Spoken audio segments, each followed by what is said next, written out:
Stay on.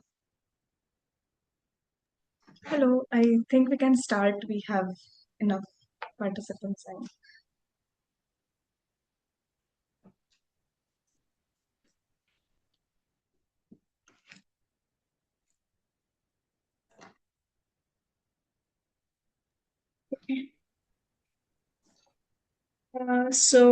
Good afternoon, everyone, and a very warm welcome to today's webinar. Norm Shifting as a Pathway for Equitable Skilling, organized by the South Asia Social Norms and Agency Learning Collaborative, SASNALC. My name is Ritu, and I'm from PCI India.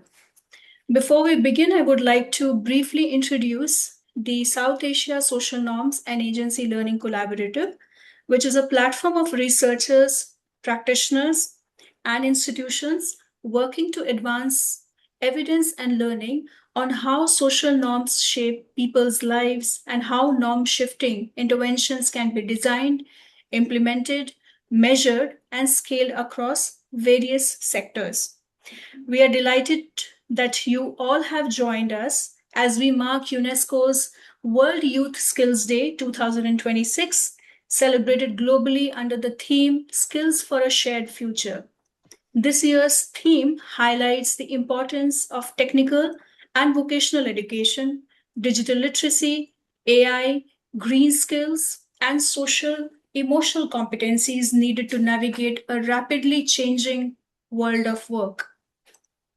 While much of today's conversation on skilling focuses on preparing young people for the future of work, this webinar invites us to ask a different question.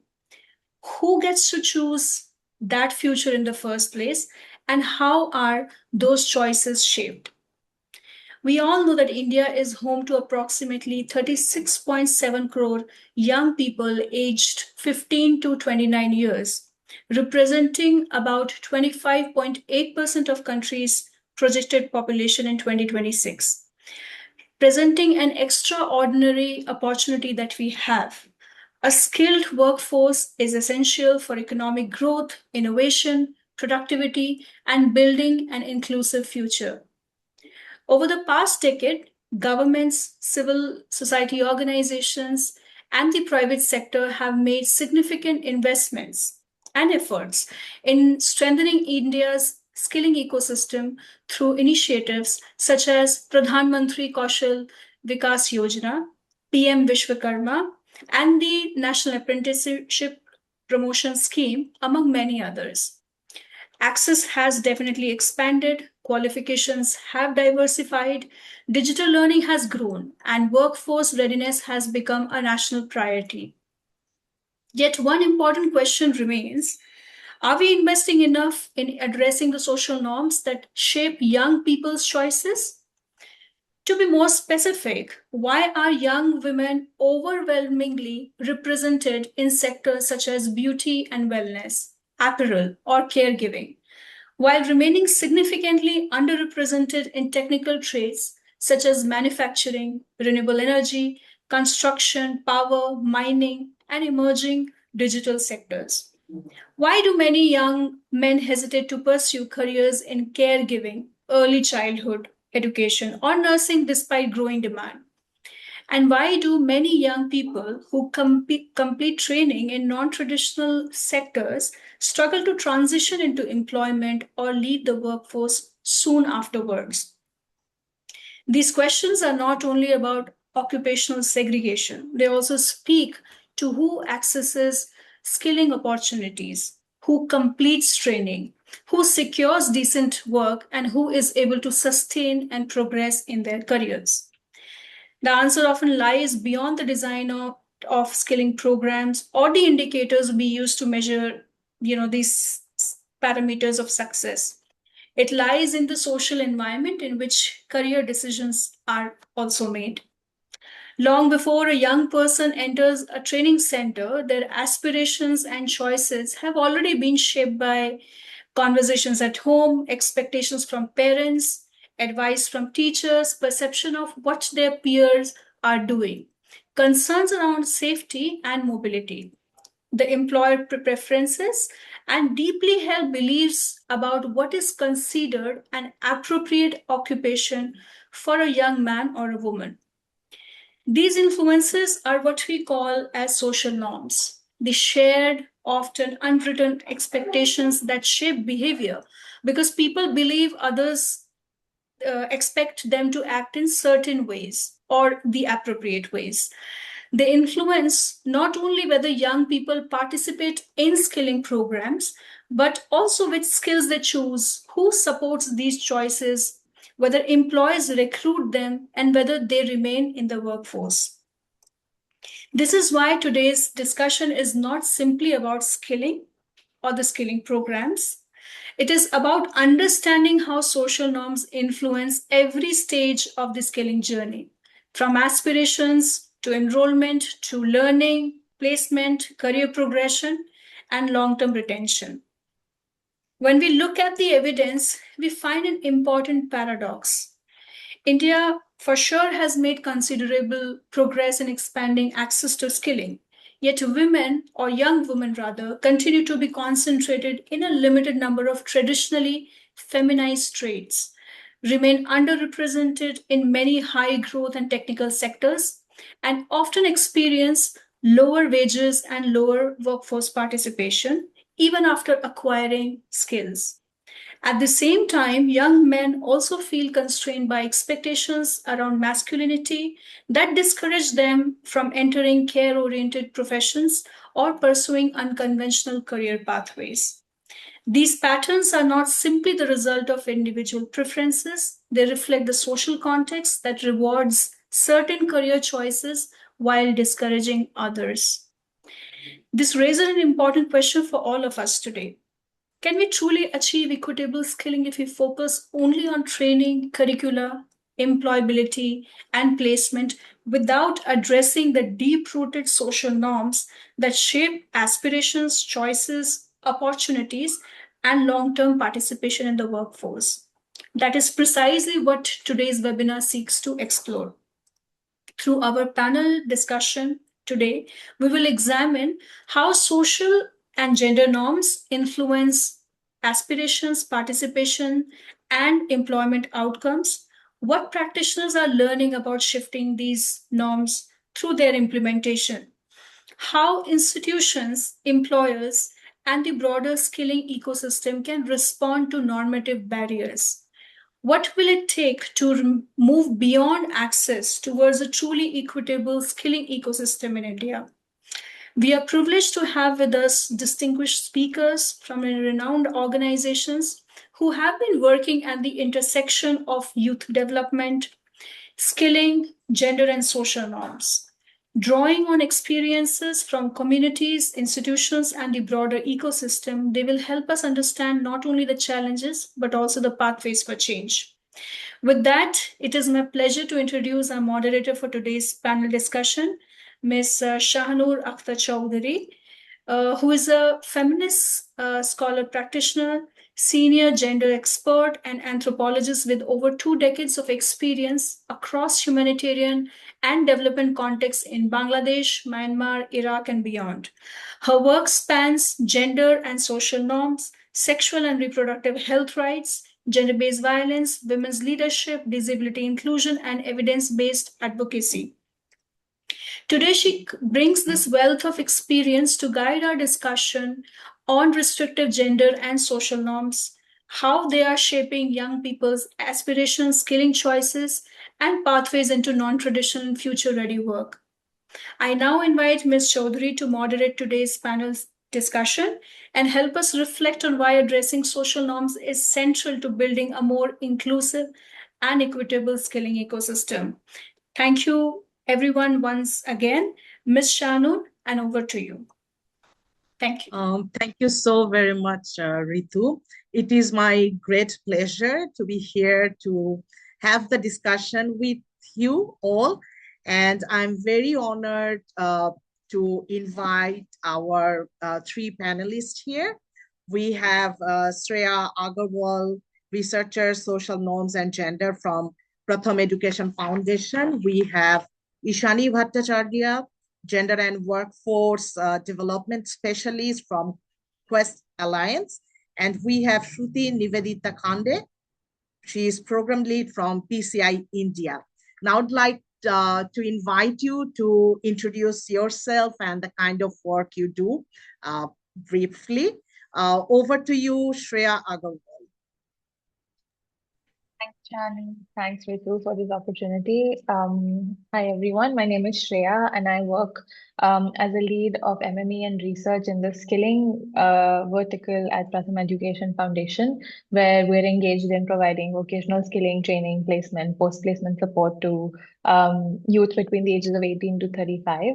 I largely look after developing and streamlining our monitoring and evaluation frameworks for the different modules we have within skilling. And that also includes community-based training, upward mobility, entrepreneurship, and government partnerships. And I also look at at fundraising and partnerships more from the perspective of developing evidence-based proposals and grant requests. And I also hold some donor relationships. And I've been at Pratham for over a year, and my background is largely in social science research, and I did specialize in gender. And my past experience has been in gender, equitable policy making, and masculinities. And I'm very excited to be here and have a rich discussion about social norms in skilling. Thank you so much. Thank you so very much, Shreya Gopal. Now I'd like to invite Ishani Bhattacharya to introduce yourself. Thank you, Shanu. I'm a learning experience designer. I've been working in the intersection of gender, adolescent, and youth development. Currently, I'm working in the skilling ecosystem. My work involves engaging in partnerships with government systems and industrial training institutes to really design gender inclusive, gender responsive approaches that will help young women access and thrive in the world of work. I'm working with Quest Alliance as a women in work specialist in this role. Previously, I've worked extensively on girls' education, life skills. I've designed programs, campaigns, learning experiences for young women, especially as well as young girls, to really work on agency building, life skills, and so that they're able to meaningfully transition and think about decent futures or envision decent futures for themselves. I'm really excited to be here, happy to be here. Look forward to this conversation today. Thanks. Thank you. We also look forward to this very much. Now I'd like to invite Shruti Nivedita Khandev to please introduce yourself. Yeah, hi, thank you so much. Hello, everyone. So I basically work, I've been with PCI for the last 3 years, and I think everybody may know a little bit about PCI here, but at the risk of repetition, we're basically an organization that works on intersectionality of multiple themes, one of which is climate action and women economic enablement and gender. And I think the skilling ecosystems falls within the women economic enablement and gender pillar for the organization. So I basically support PCI in developing, designing, and implementing some of the programs around skill development, women economic enablement, and climate, and also understand how intersectionality from across different themes can be informed in program design and hence can be implemented better. I support the organization in implementing projects in Karnataka and Maharashtra.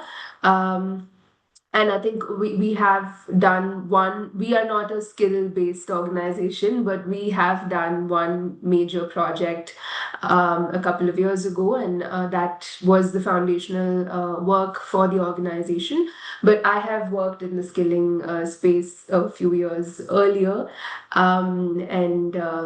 Yeah, I've kind of been disheartened, I've kind of been inspired, I've kind of had all sorts of feelings with the sector, and I'm sure we'll explore a lot of that as we go on. But yeah, thank you so much, and thank you for having me. Thank you so very much. We really have very distinguished panelists with us. So without further ado, I would like to start our discussion. Just to have an understanding, like we'll have like two rounds of questions for each of you, and we are very passionate about listening from your experiences, your ground level work, and your lived experience of working in this field. So my first question will be towards Pratham, Shreya. How do social and gender norms shape the aspirations and career choices of adolescents and youth? And further, how do these norms influence the skills and occupations they ultimately choose? Over to you, Shreya. Thank you for that question, Shanur. I think it's important to look at the underlying factors that cause people to choose or not to choose certain career paths if they are given that option to begin with. And it also influences aspirations as much as we would not assume. So I think that there's a couple of pointers that I can talk about here, starting with the most basic social norm of perceived social acceptability, right? Like what is accepted, what is not accepted, and how that kind of shapes intrinsically and unconsciously shapes our decision making. So, for example, it might not be socially acceptable for a woman to become or even aspire to be a plumber or an electrician, not just because of the aesthetics and the visuals around it, because we are so conditioned to picture a man when we think of an electrician or a plumber, but it also in terms of like the actual activity or the actual, implementation of becoming an electrician, like, in terms of safety, like it is going to people's houses and, working with heavy material, like safety is a big concern, and being outdoors and, having to be away from home. These are all factors that might influence somebody's decision, especially a woman's decision to not choose that career path. And when I say choose, I also mean that maybe she was never encouraged. And I think similarly for boys, it might be unperceivable to be a nurse or a healthcare practitioner looking into the care economy in that sense, but also work as a beauty technician at a salon or something like that. So obviously these gender norms are deeply, deeply entrenched in our psyche, and they also manifest in our day to day. And I think that brings me to my other point of what influences certain aspirations and decisions, and that is role modeling, right? Like, have we seen as women growing up, have we seen women? I'm just going to use electricians as an example, but this applies to most, traditionally male-dominated sectors. But like, have you seen a female electrician come to our house and work? Has any, like, as young girls, did we have that kind of role modeling? Similarly for men as well. But I think that the opposite is also true. So, for example, we have operations in North Bengal as well, and from North Bengal, migration to other states of the country is very common for livelihoods and for jobs and all of that. So in every family that you see, especially the families that work in the tea gardens, every family has at least one family member that is placed and stationed in another part of the country who's working there and earning and sending money back home. And this could be a man, this could be a woman. And so for when we are working in that region, we don't have to quote unquote spend a lot of time counseling the people or the youth and the families over there and encouraging them to move out, because I think that's something that they've already seen happen a lot. So I feel like role modeling is another um, example of how certain social norms might be different in some parts of the country or region and not. I think, and on the other hand, in Chhattisgarh, for example, it is very rare for people to migrate, especially women to migrate outside of their state, because there is no role modeling as such. So I think role model in general is what I'm getting at. The other important and a strong determinant of young people's educational, career, professional choices is obviously family approval. In many communities, households and families have been engaged in a particular kind of livelihood, whether it's agriculture or other. And this is it's a generational kind of occupation that they follow, and obviously this is rooted in historical caste-based divisions of labor.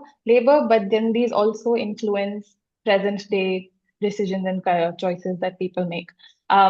So they become these kind of um, choices become like they become socially normative. Not only do they provide an income, but they're also perceived as appropriate and familiar and socially accepted, right? Like big, doing what your family has been doing for generations. So as a result, families may encourage young people to continue in their traditional livelihoods or discourage them from pursuing unfamiliar jobs or profession. Even when alternate opportunities exist. So that is something that we look into very carefully. And again, this has nothing to do with their inability to explore newer areas. It is also, but it's about lack of familiarity and lack of trust, because increasingly now with like social media and access to digital technology, there are increased number of scams and exploitation that happens. There's also a fear of trafficking that exists in many, many communities because it's a lived reality for many people. So just the unfamiliarity is something that might resist or might encourage a family to discourage their young people to go out and pursue new skills and jobs and so on. So that is another thing. So, yeah, we'll come Yeah, back to you again. Uh, uh, sure. yes, I mean, you have really provided some real life examples, like when we were talking about, tea garden workers, we were talking about plumbers and, women carrying these heavy materials and these, perceived acceptability of work.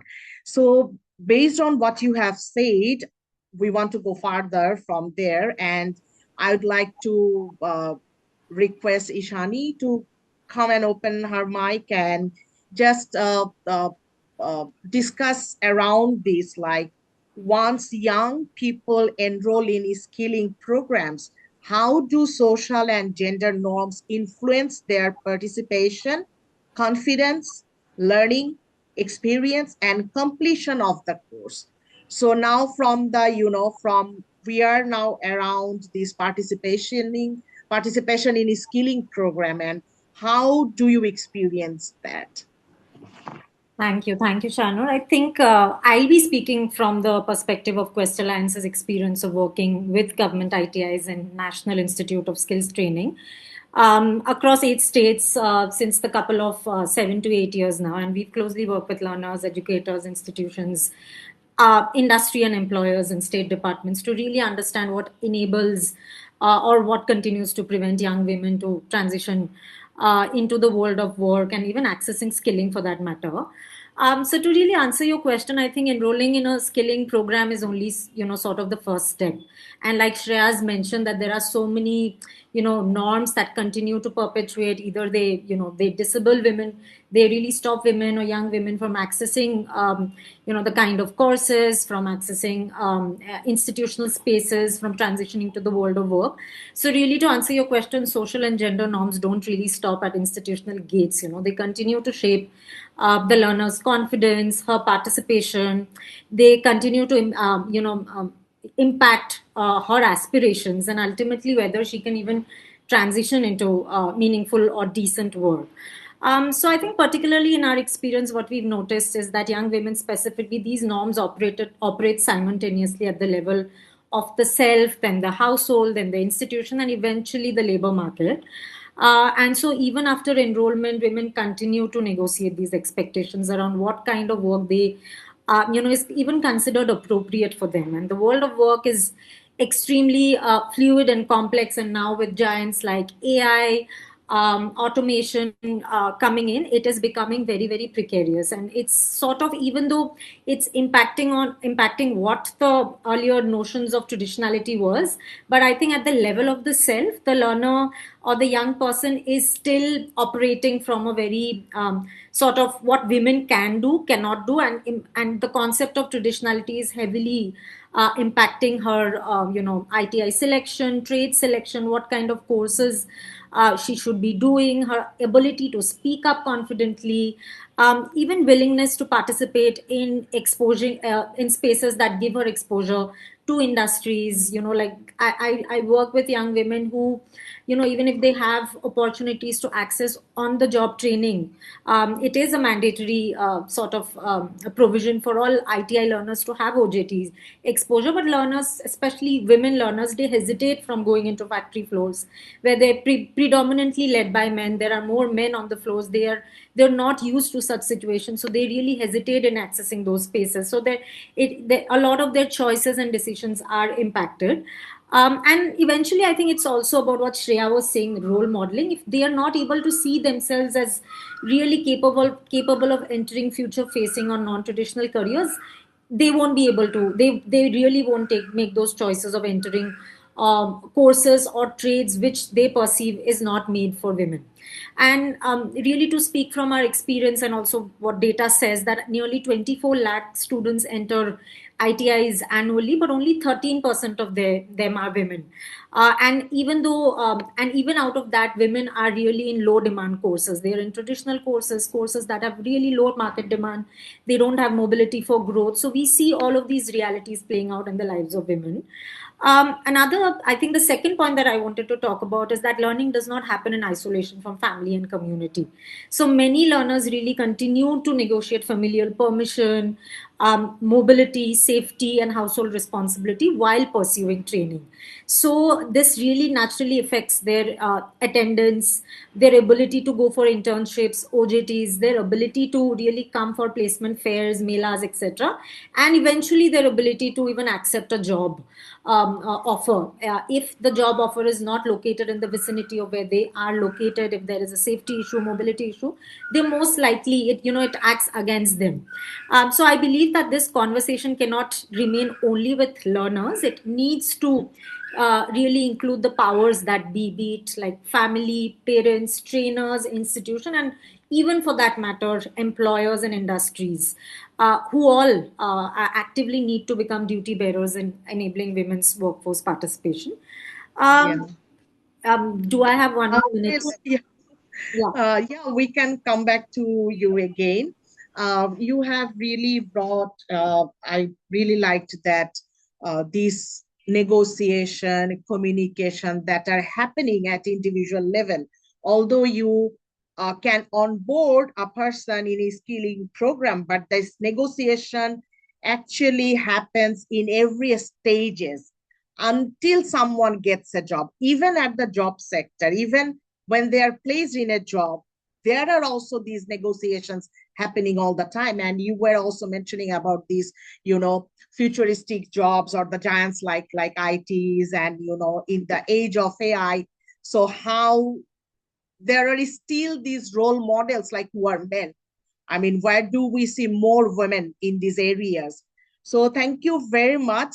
Now I'd like to go to Shruti from PCI India to talk about, like, based on your own experience that you were working in this field, what social and gender norms have you encountered while mobilizing adolescents, youth, and their families for skilling programs?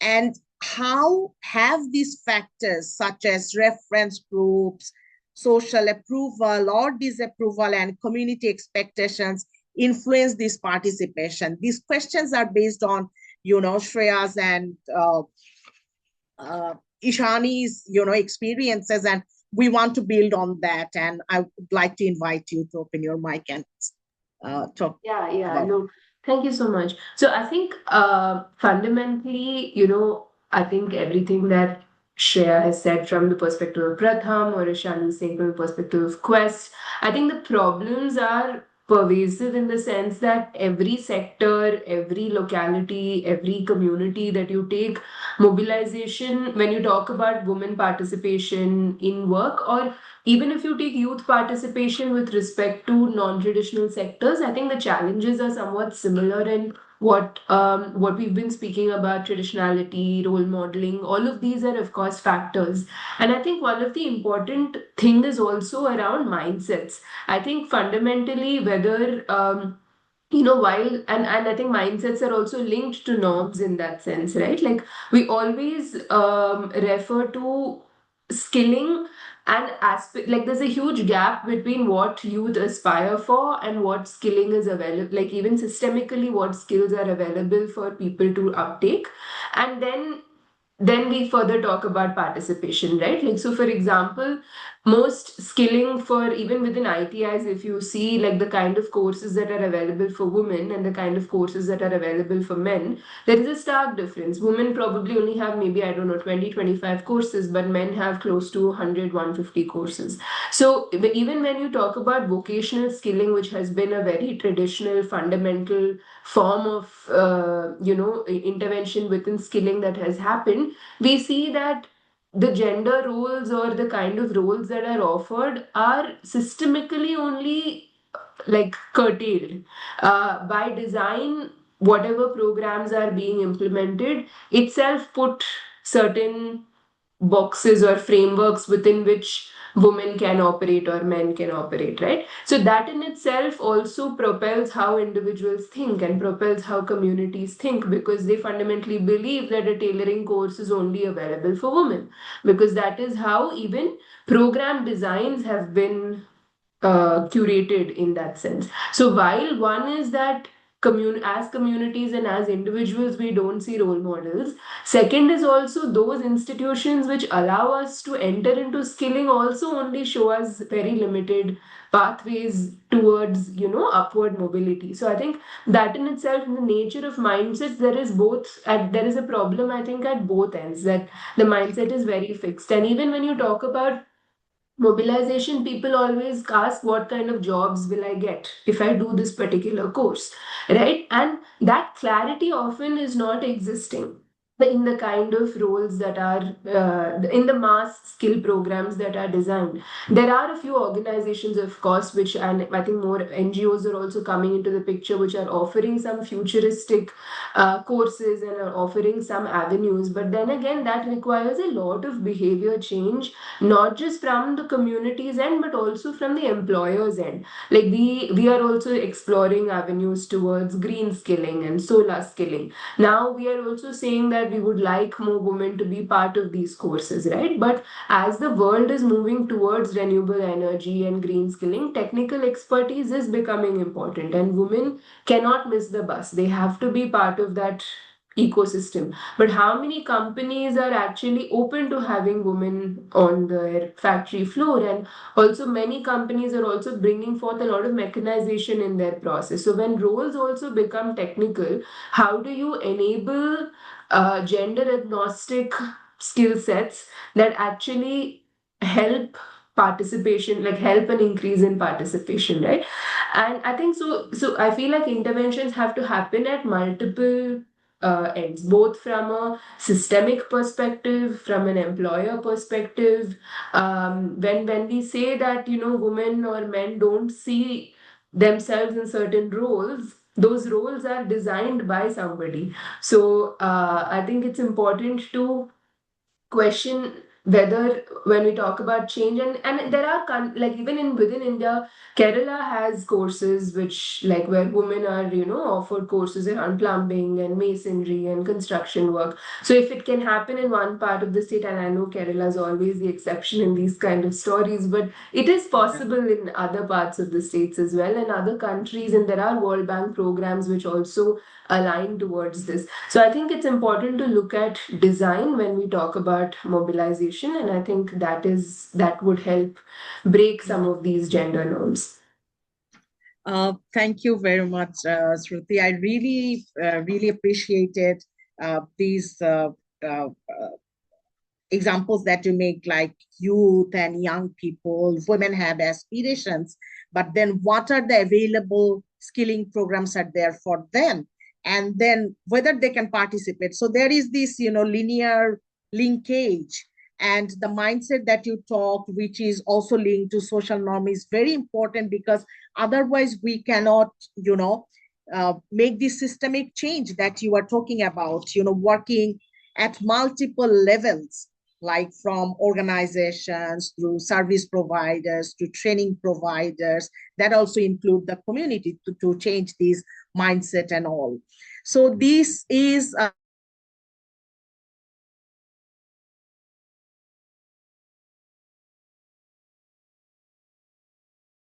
you can keep your questions in your notes, or you can put in the chat. We will come back to question and answer session later. But if you don't forget, you can write your questions within yourself, and we'll come back to that. So in round two, I mean, I would like to again go back to Shreya, and to talk about, like, what kind of social and gender normative barriers you see during this transition from skilling to employment. And if you have worked, how have you worked to shift these norms to ensure that young people, irrespective of their gender, are placed in occupation aligned with their skills and remain in the workplace? I know it's a long question. I mean, I would request Vinaya to put that in the chat. Shreya, please. And thank you, Ishani and Shruti, for your points. I think it'll be nice to build on to them. So I think in our experience, for the last 20 odd years in skilling specifically, we've identified certain norms that have prevented, girls, women, and boys equally to, restrict themselves to certain courses, to certain job opportunities, and so on. And we've tried to kind of navigate those through our different interventions. So I'd like to point out some of these barriers and then go get into like the specific interventions that we've been doing over the last so many years. So I think that one of the biggest challenges we face when it comes to transitioning students from skilling to employment is their inability to migrate. This is and men and women might not be able to migrate for different reasons. Obviously, whether or not a woman is allowed to go out is a separate question. But for a man, it might be he might be the only um, earning member of the family, or like the only like help in terms of agriculture work, so he might not be allowed to go out. But those are the two, I think, main reasons. But I do think that the restricted mobility that influences a woman to not take up a job, a higher paying job, or a job that might provide her a better career trajectory outside of her state, is deeply rooted in norms around women not being allowed to step out of their house, right? So I think that is not something we can just ignore. And it kind of snowballs into their lives. They're more likely to take up jobs in the informal sector because it's more local, and they have more time and flexibility to stay at home and engage in caregiving responsibilities that again disproportionately affect women. Um, and so obviously, right from the amount of money they might earn compared to their male counterpart who was allowed to go out and work, it all starts from there. So salary, and then the growth they might have, and the exposure they might have to different kinds of jobs and employment and people and so on. So I think that is a very crucial factor that we have identified, and we do find our ways around it. But then it's also a catch-22. Like, do we want to only offer courses that require migration, and by that kind of push people out and like force them? But on the other hand, do we want to provide some courses like a beauty or a tailoring or something that might not give them that jump, but at least give them some skill set to then earn money? So there's always that dilemma that we are grappling with at the field level as well. And then as I said, safety is another big concern. I think both Shruti and Ishani touched on this a little bit, but I think it's a very big and it's a very underestimated concern, because not only from the youth's perspective, but also their family's perspective, right? Of a new workplace, of the commute to the workplace, of the accommodation they may or may not get, and the other benefits they might or might not get from apart from their salary.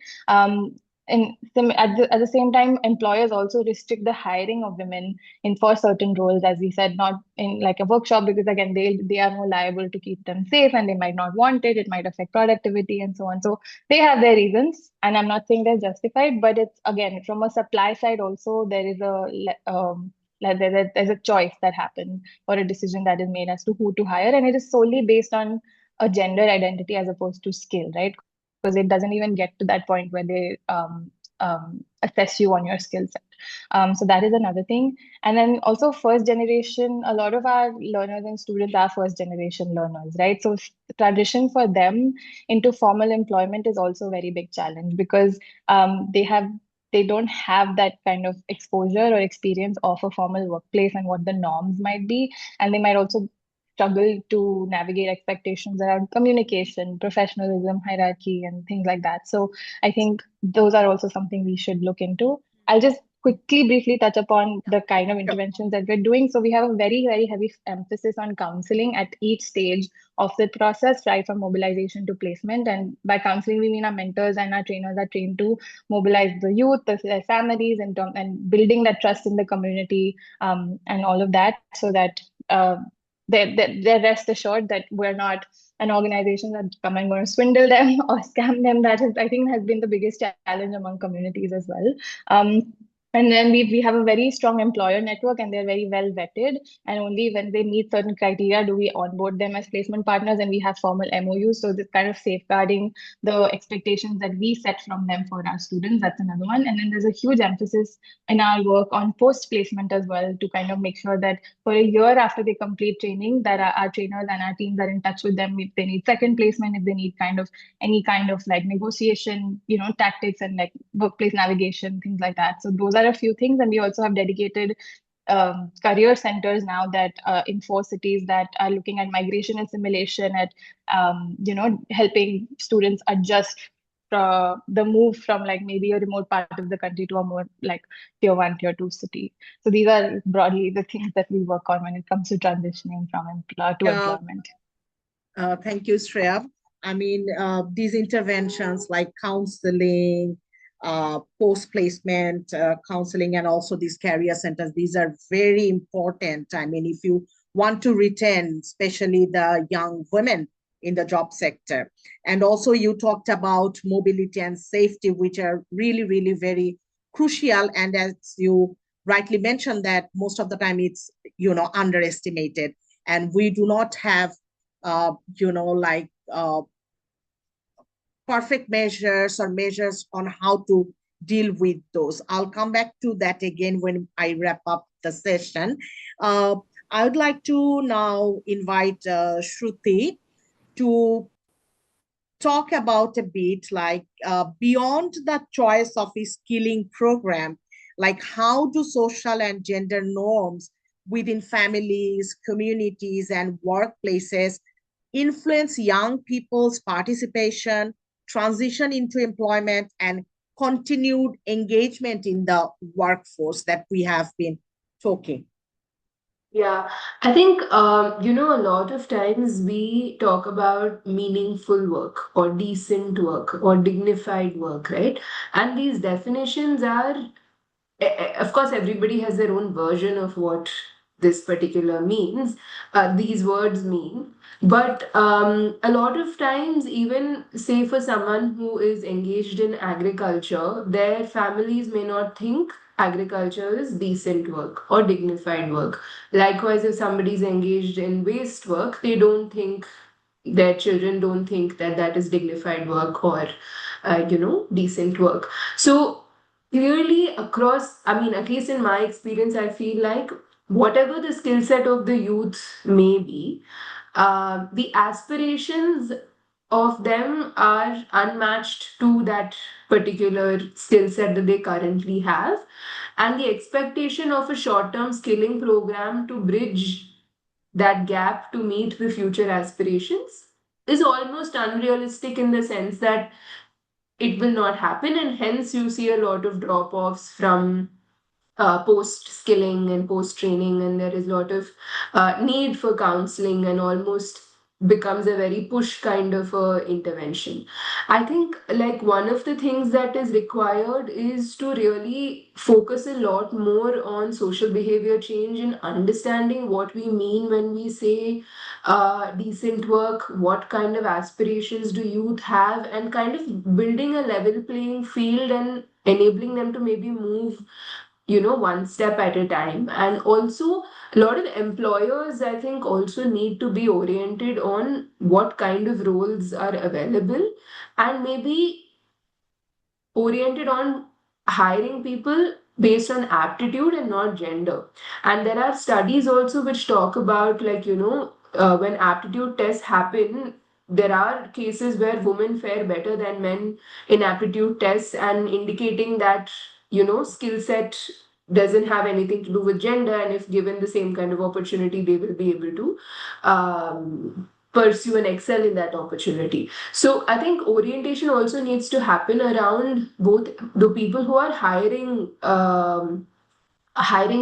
youth. And I think what Shreya spoke about, counseling and post placement handholding, of course, is a very important aspect. And a lot of times we also see, many courses are reserved for a certain, like, some courses are reserved for women or like people from marginalized communities, etc.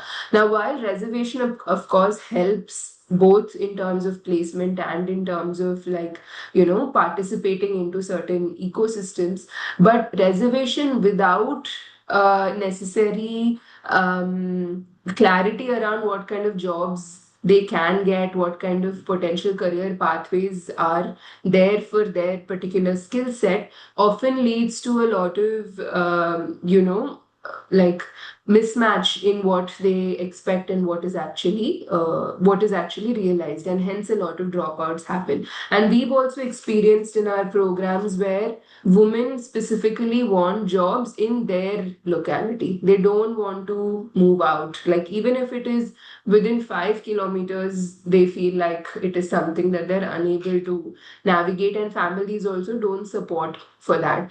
And but I think, like, when there is a, I think behavior change happens at both ends, there would be possibility for extending that, olive branch so of sorts in kind of ensuring that placement happens.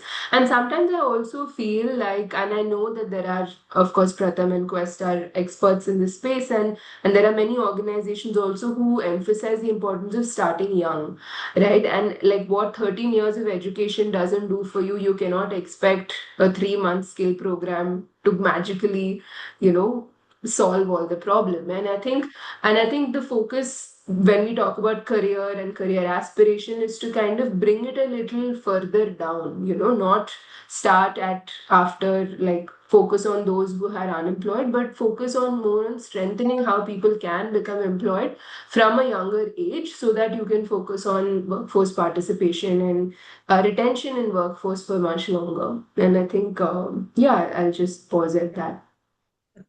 Um, Thank you very much, Shruti.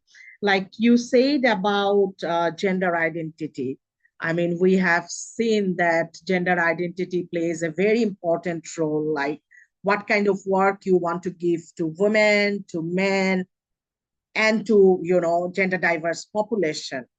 Like, for instance, in our country, for transgender, there are specific jobs that are for transgenders. Also, although they are, legally recognized here, and government have been telling to mainstream them, but we could not yet.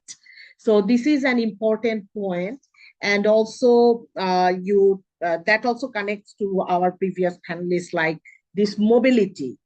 I mean, this is a big challenge for women to leave the locality, because if we look at, their, how do I say, their family barriers, and, because they have to do a lot of care work, have to look after the household, look after the children. So they actually prefer within their vicinity of their household. So it's difficult to, talking about migration, like, do they, I mean, can they really migrate to another place, even if they have a very compelling job offer? So I'd like to now welcome Ishani to share some of our experiences, like what kind of role can institutions play in challenging these restrictive and social and gender norms that we have been talking and discussing so far, and what changes within this skilling ecosystem have you found to be most effective, and at what level? Thanks, thanks. I think from our experiences of working in ITIs, I think of course, institutions are alone, they themselves cannot shift all gender norms, but they can definitely become really strong catalyst or units of changes, right? So I think one of the core direction that our program has taken is creating institution level task forces. I'll talk a little bit about the task forces, but I also want to set the context before I come to them. Come to that. I think what in our experience of working with these institutions, we found that the institutions themselves perpetuate a lot of gender bias. The kind of counseling that happens at the enrollment level, how girls are influenced to take the kind of courses, because eventually it's about filling seats, right?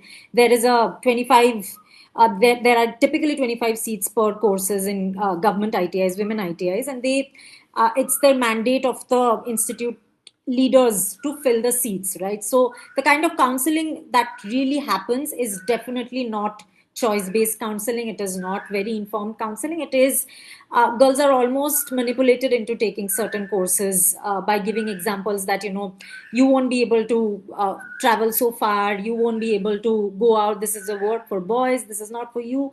So the kind of counseling that happens or at the level of enrollment is also very questionable. Apart from that, I think what we've observed is that the kind of exposure that girls are being given when it comes to industry exposure, when it comes for them to really take informed choices about what careers they should go to, what choices about their employment they should be making. There isn't a lot of direction on starting their own businesses, being entrepreneurs. So, what kind of environment are we really catering in the ITIs themselves? And I think institutional bias at the level of the trainer, they also have their own perceptions of what girls can do, boys can do, what kind of, how will employers treat you, and how the world is perhaps unsafe. Are, and of course, all of these are, some of this are backed by reality, and some of these are also perceived fears that trickle down to the learners and also their families. So the choices become really limited. And so in our work, what we really try to do is really work at the level of the institution. And when I say institution, really work with trainers, educators, employability skills trainers, placement officers, principals, vice principals, to really, work with them on, unpacking their assumptions of women and work, to really unpack what it means to create safe learning environments, to build their capacities, to build their perceptions about work. Since the kind of environment that they had seen in their times, the world of work has really changed, right? There are employers who are really excited to welcome girls. There is, larger employers and industries have a sort of cap. They want to, entertain young women as talent in their workforce, but they are unable to. As long as institutions are not equal partners, they don't really find the right talent. So I think at the institutional level, that sort of work is what we really wanted to enable. And so one really crucial innovation that's worked for us is the Women in Work Task Force. We realized early that shifting gender norms cannot be, a standalone gender awareness session, or it can't be a gender sensitization training. What we really wanted to do and embed at the level of the institution was how our trades really promoted, how enrollments happen, how classroom learning is being facilitated, and how placements are then again supported and facilitated, right? And so the Women in Work Task Force became our institutional response to this challenge. It is sort of like a cross functional group within each ITI, typically comprising of the leadership, be it the principal or the vice principal, the employability skills trainer, and the placement officer, who collectively take ownership of making institutions more gender responsive. And they work at multiple levels. They work at the level of the institution, where they take care of their own biases. They identify, what are the institutional level gaps in terms of safety practices, teaching, learning environments, etc. They do audits and then they take actions on it. They work with the learners to really challenge traditional notions of work through role model interactions, aspiration building sessions, career exploration, employability skills, etc. They also work with the family and communities to expose them to what the world of work currently looks like, and also assuage them of the fears that they have. Some of them are, of course, perceived fears. And so how do, family and communities are also counseled or given exposure to current workplaces that really has immense opportunities for women to even come to those spaces. And lastly, I'd want to touch upon how these task forces are also working with industries and employers, because I think historically skilling has often followed a supply based approach, that we train learners and we expect or we hope that the market will absorb them, right?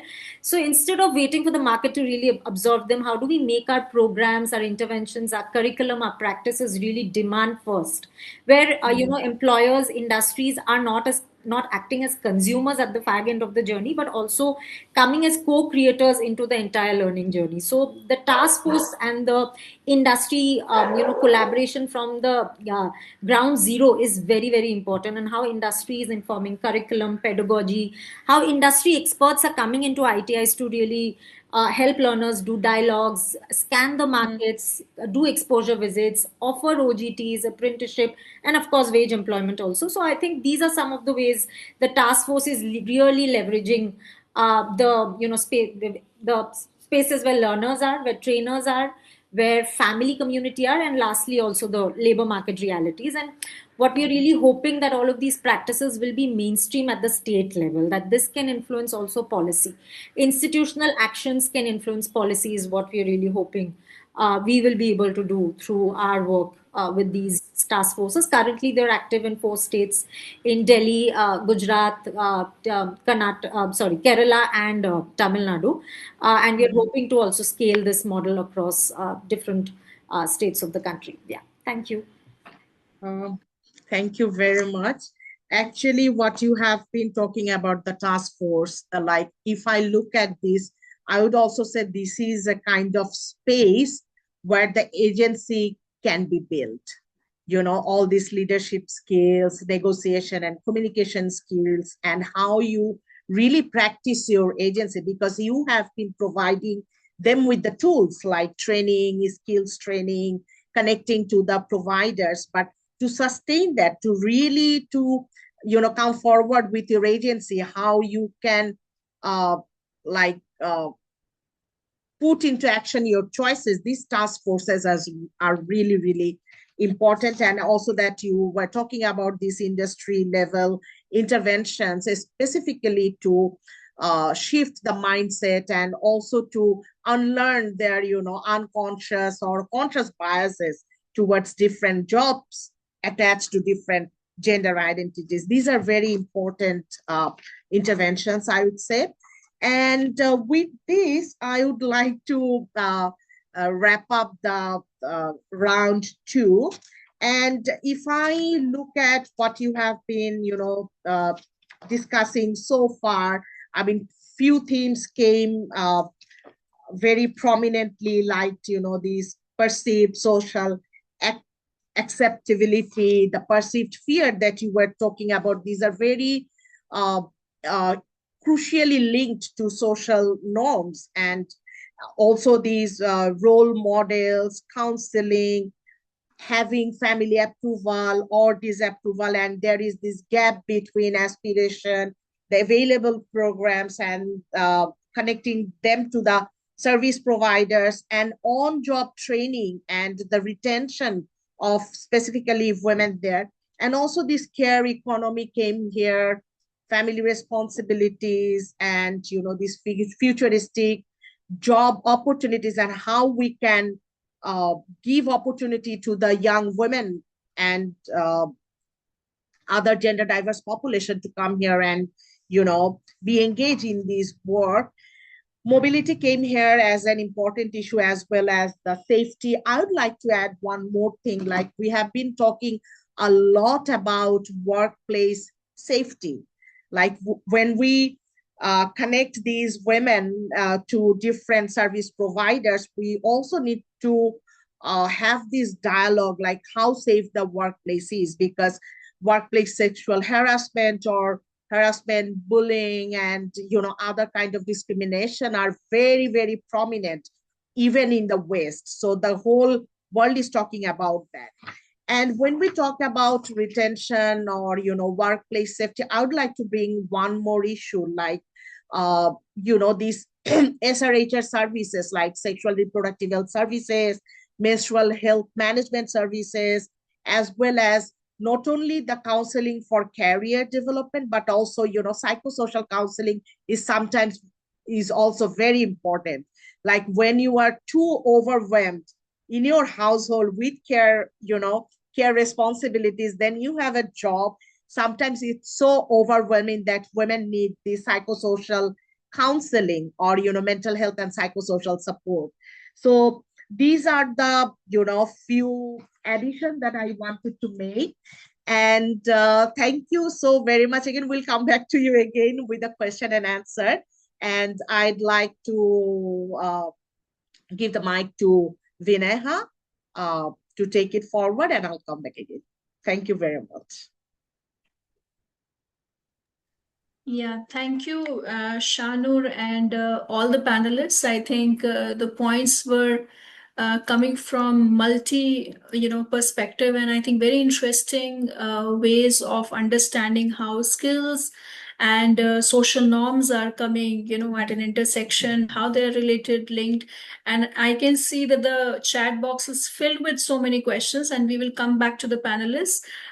This will require a section on its own. But for the time being, I invite Ms. Vineha from PCI India to present and talk about social norms platform for equitable skilling before we take and open the round for question and answers to the participants. Thank you so much. Thank you so much. And it is honestly very intimidating to come after all of you after you have made your points, and they were indeed very helpful. And My job here is to provide a theory of social norms framework to the lived experiences that you have and the work that you've already been doing, so that going forward, it might be one of the theory of changes that we do work with and comprehensively.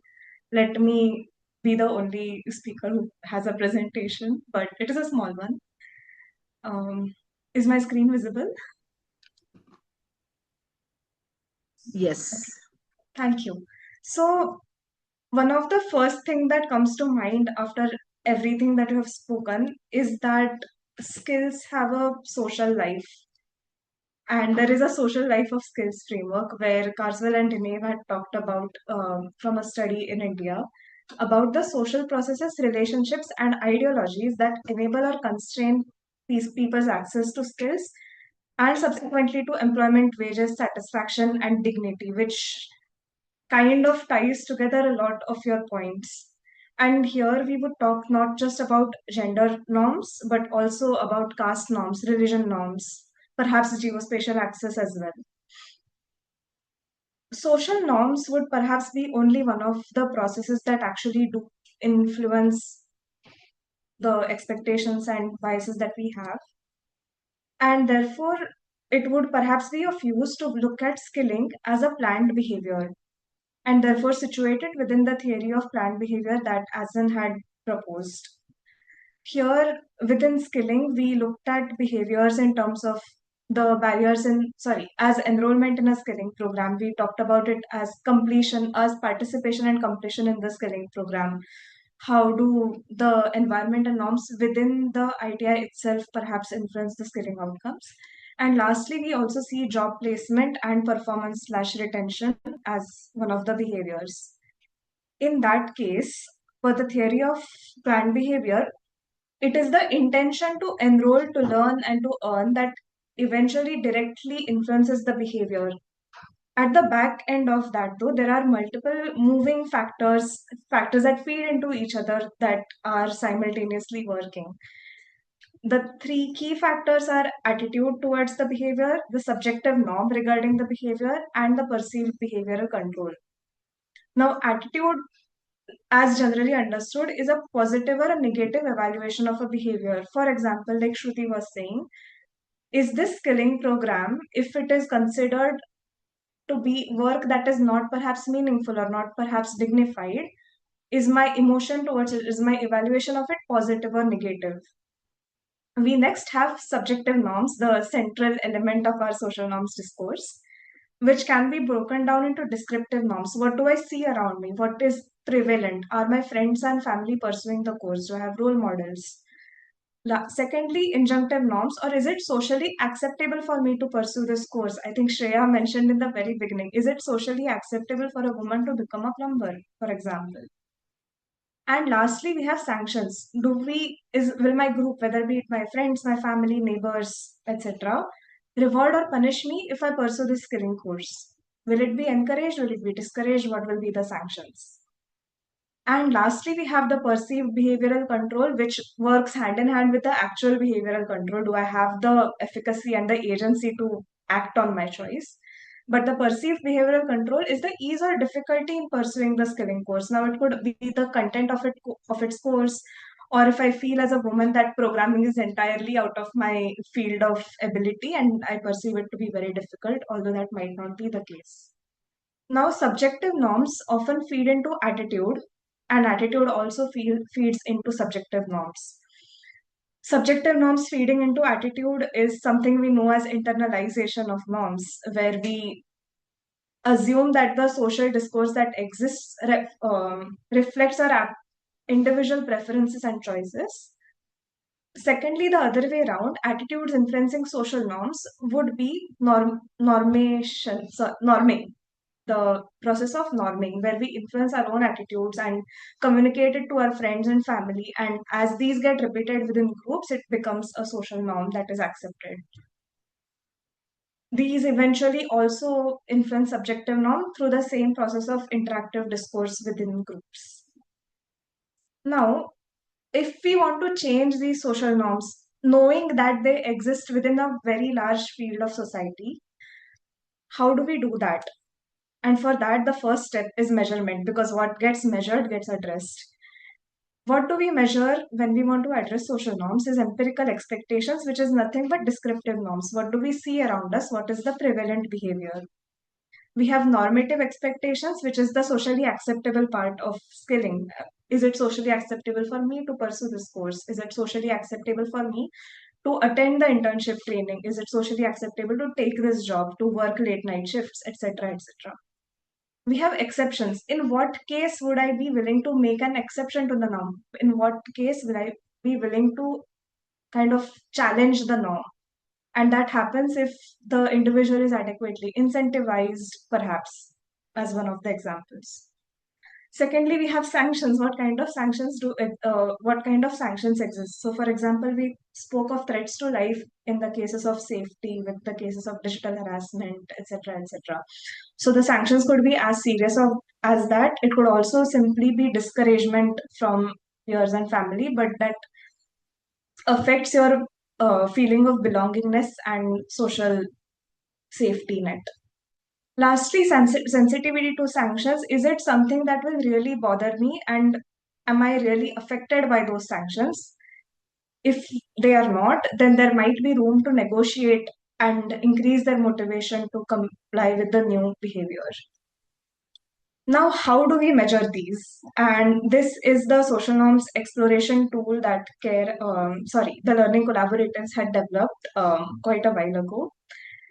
Here we understand it in 5 stages. The first being plan and prepare, where we understand what the key desirable behavior is, what the prevalent behavior is, and who are the population groups that we want to work with.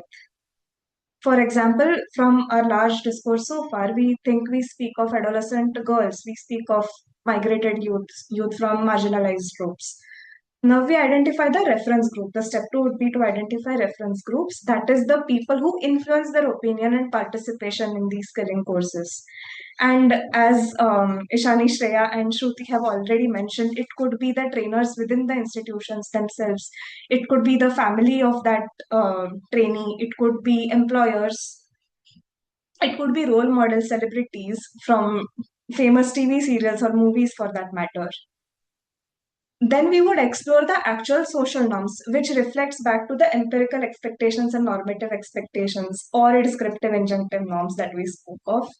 And this theory is unnecessarily wordy, to be fair, but at the end of it, it is what behaviors exist around me and is it socially acceptable for me.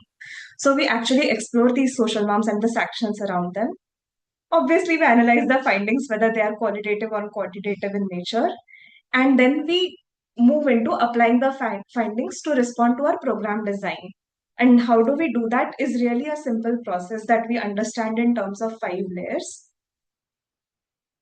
The first, and this is according to the socio-ecological model that most of us might be familiar with, it starts with the individual layer, where we target the behavioral control, we could target the motivation to comply, we could also target the knowledge and the attitude that we have regarding these practices. So, situating what our panelists have already shared within this framework at the individual or at the intrapersonal level, you would shift mindsets, as Shruti said. You would provide support for specific needs that students have, would provide accommodations. We could shape aspirations, we could provide exposure and information about non traditional courses, more and more. So these would be changes at the individual and intrapersonal level. At the interpersonal level, next, we really work with the family of that individual, friends of the individual, and their relationship. So here, as Shreya mentioned, you can counsel them. You could have intergenerational sessions where you sit the parent and the child together, as is done in a lot of career counseling sessions in urban areas. You could counsel at the interpersonal level. You could also work with the key reference groups here through counseling itself. Next, we come to organizationals, which could be at the employer or the ITI level, perhaps. So here we could shift hiring norms where we influence the way hiring is done in terms of aptitude and perhaps not gender, as I think again Shruti had mentioned earlier. You could look at companies, are they open to shift their expectations?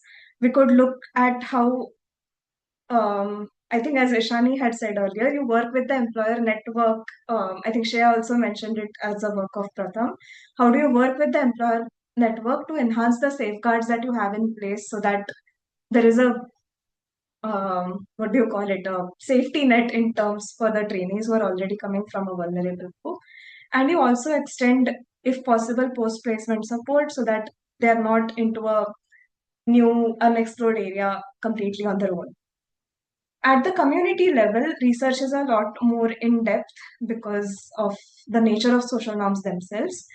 And here, the learning collaboratives again have worked on 9 common attributes of community based norm shifting. At the end, though, it would involve limited making available more role models within the community counseling, where you work with key community leaders, including religious, cultural, local government bodies, for example. And you could also work with early sensitization. This would enable community level change. It makes sure that we engage people at different levels. It connects misperceptions. It is very important also to confront power dynamics here. And you have creating positive new norms. I'm not reading them aloud, it's on the screen, but creating positive norms so that you're not just erasing social expectations, but you're also developing ones. And lastly, at the public policy level, again, it is you have the availability of courses, what is available, and is it challenging expectations enough? Are there enough incentives to participate in the non-traditional courses, for example? Is there enough advocacy, enough investment, enough public investment into non-traditional and high demand sectors? I think Ishani's point about the Women at Work task force again ties in very important here, where you work with the leadership of ITIs, which are ultimately, in a lot of cases, public institutions and public bodies operating at the national level.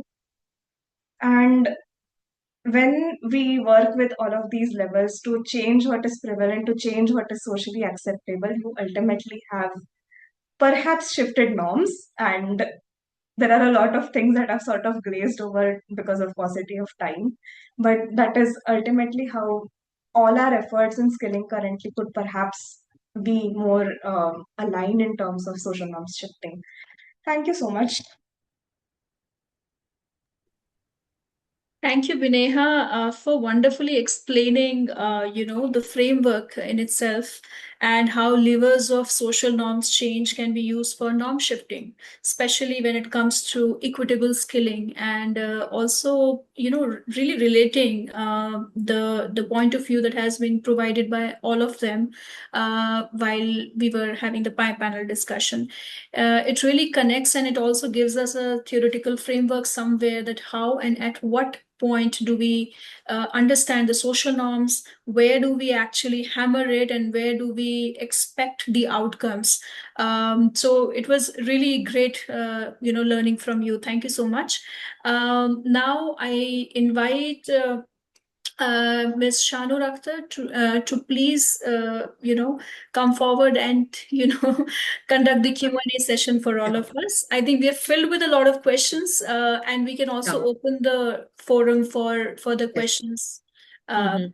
Over to you, Shanu. Thank you. Thank you again. Yes, I have been while Vineha was presenting, I was looking at the chats and there are some observations, some questions. Some question was directed to, our panelists and they have already answered those. So I first would go through the chats and then I will request the participants to open their mic and, ask question. So there is one question from Nutan Jain. She said, we understand gender norms are subset of social norms. How to distinguish social norms from gender norms? I think Ms. Shruti from PCI India, as you have been doing a lot of work on social norms, evidence generation, and research and advocacy, would you please respond to this question? Yeah, I think Ritu is better placed to explain this, Okay. but I will give it a shot. I think I mean in my very preliminary understanding, I feel like social norms don't necessarily account for gender in the sense that they are all encompassing in terms of how norms are exercised and affect both genders, but gender norms are, of course, specific to women, especially when you talk about certain stereotypes around maybe, say, caregiving, you talk about certain stereotypes around the kind of work that women can do, can't do, the traditionality that I think the panel discussed earlier are all, I think, more related to how gender is perceived in the way, in stereotypical lenses of society, is what gender norms are, and kind of maybe prevent, and not necessarily for women, but for both genders, right? Like, wherein you also say that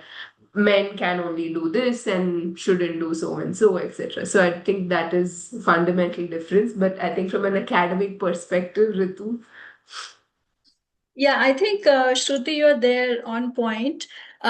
Just to say that, social norms are the broad categories of unwritten and shared rules that I had also mentioned in the beginning. I think it also pertains to your caste, religion, and a lot of socioeconomic status that people come from. And it can also apply to people regardless of their gender. Whereas gender norms come as a subset of, to the social norms. So they will be basically the norms which are deciding everything based on the identity as a gender, gender identity that a person has. So, for instance, an example, sometimes I was also thinking about it because we also were discussing about it last week. So, for instance, the social norms example, or how we call it, is basically it is expected that people will remove their shoes outside a temple or a place of worship. Whereas the gender norms, of course, it's very much peculiar to the gender as an identity of people. So it is expected women to probably, become caregivers while men are the breadwinners. So, or maybe women have to use veils in order to enter a place of worship. So, so in simpler terms, if I say, then the social norms answer the question as to how are people expected to behave in the community, whereas gender norms answer it in a way that how are men and women, specifically because of the gender, should be behaving in society. So I hope this is sort of clear, and I think if Vineha wants to answer to this or add anything to this, please feel free. Thank you.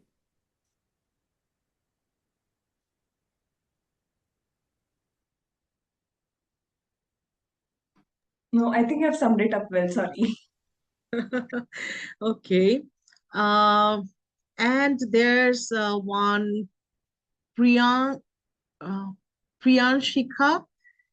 She said, I'm wondering how much the income strength plays role in making certain jobs look better than others across gender. For example, if a woman has a so-called not so lucrative job but earns more than a man of the house who has a seemingly more lucrative job but earn less. Would love to hear about the panelists' experiences. Who'd like to, respond to this?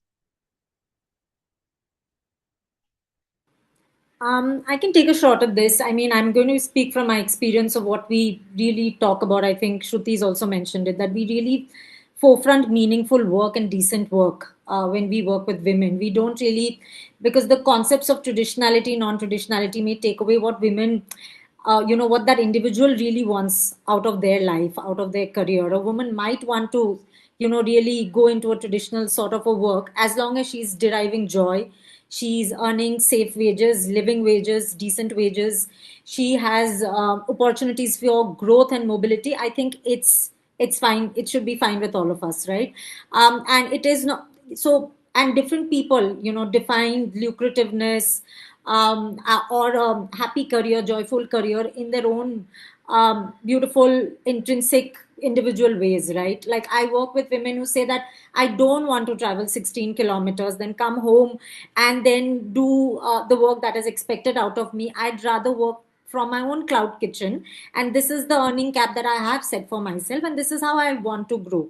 So I think that's a individual making a very informed choice about her own career, and that should be appreciated. Someone who, as long as she's making those choices for herself, I think that's something we really propagate, or we really forefront and we advocate for in our programs, that women's concept and idea of what kind of work they attach value from or draw value from is what really should move the needle really for them. And so we adhere to international standards of what decent work, meaningful work really looks like. Yeah.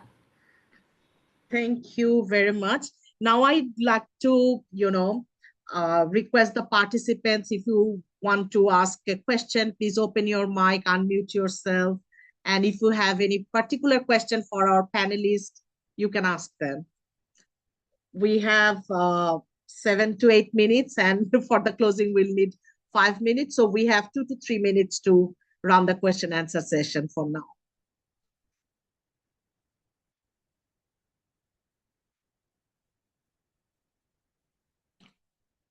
Anyone wants to unmute, and if you have any question, or alternatively, you can still write in the chat, and we are here. So maybe some of us can, can respond to this.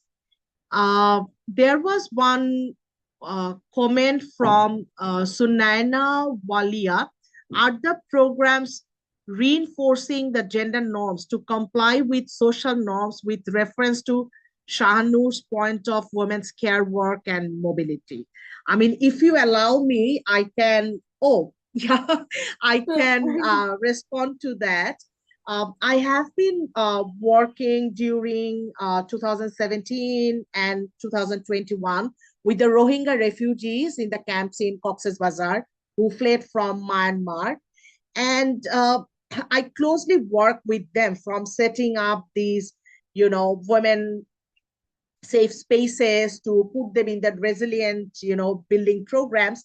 And what I have seen that in the beginning, like when we wanted to involve them in the life skills program as part of resilience building, they were very reluctant to take up work that does not fall under the gender norms that they have been practicing back in their country. So all they prefer was like sewing and making handicrafts, food processing. So what we did, we right at the time, we did not want to make a massive change at individual or community level, because we wanted to create a community that would actually support them to come forward. So we implemented program according to their choices, and then slowly with the help of the UN organizations, NGOs, and the local actors, like for example, they were doing handicraft making or food processing, and we linked them to the market. Like now they have shops in the Rohingya camps, which they run. Like in the beginning, it was so hard to find like uh, refugee volunteers or community facilitators, like women facilitators. They didn't come because they had their, household burdens, as well as the mobility was an issue, safety was an issue. But day by day, over the years, we could create an environment through robust community mobilization and brought those women forefront and linked them with different market actors. So that's one of the experience that I can share. Do you want to ask any more things, Sunaina? Yeah. Or yeah, am I audible? Yes. Okay, yeah, that's great to know, Shanur. It's a great initiative, and many such initiatives, many of the SHG groups and the women's groups have been doing it from very long time. But having worked with the adolescent girls in India and in other countries, what I sense in the recent times is that they do not want to do the same gendered focused work at all. Girls want to move away from the gendered perceived work, whether it is home based work or whether it is these kind of enterprising that you're talking about. So they want more kind of challenging work, and they feel that their limitations has been because of mobility. And that's where my comment was about the social norm, where the mobility is a part of social. When Ritu was talking about social norm and gender norm, social norms are more kind of restrictive for everybody, but more so for women when it comes to the mobility, decision making, on the access to resources, availability of resources, and the kind of banking and such like.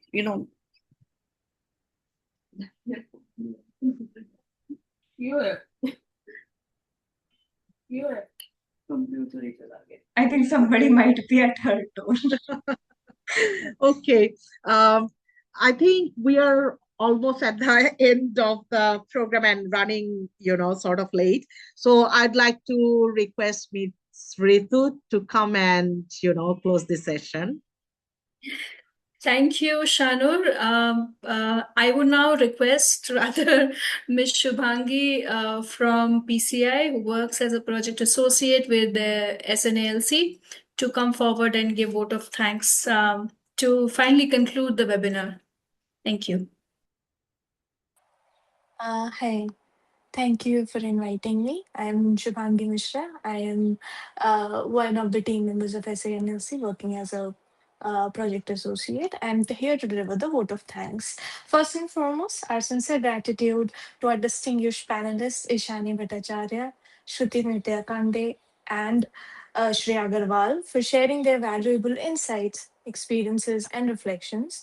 Your perspectives have enriched today's discussion and helped us better understand how social and gender norms continue to influence young people's skilling journeys as well as the collective action needed to build more equitable opportunities.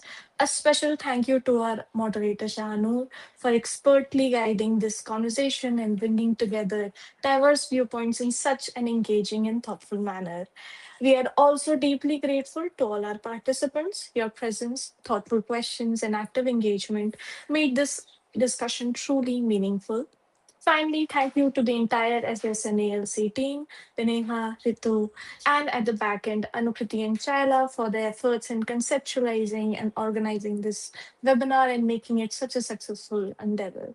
SSNALC hopes that today's discussion has sparked new ideas, inspired continued dialogue, and action towards shifting restrictive social norms and advancing equitable studying for all. Thank you. Thank you so much. And we will be back with another exciting webinar, taking further step from the skilling ecosystem to maybe you never know about the workforce, about livelihoods, where there'll be much more exciting ideas and discussions, and there'll be great panelists as always. Thank you very much for giving your valuable time to this webinar today, and we shall meet very soon. Thank you. Bye-bye. Thank you so very much. Have a good day, good evening. Bye. Thank you, everyone. Bye. Thank you.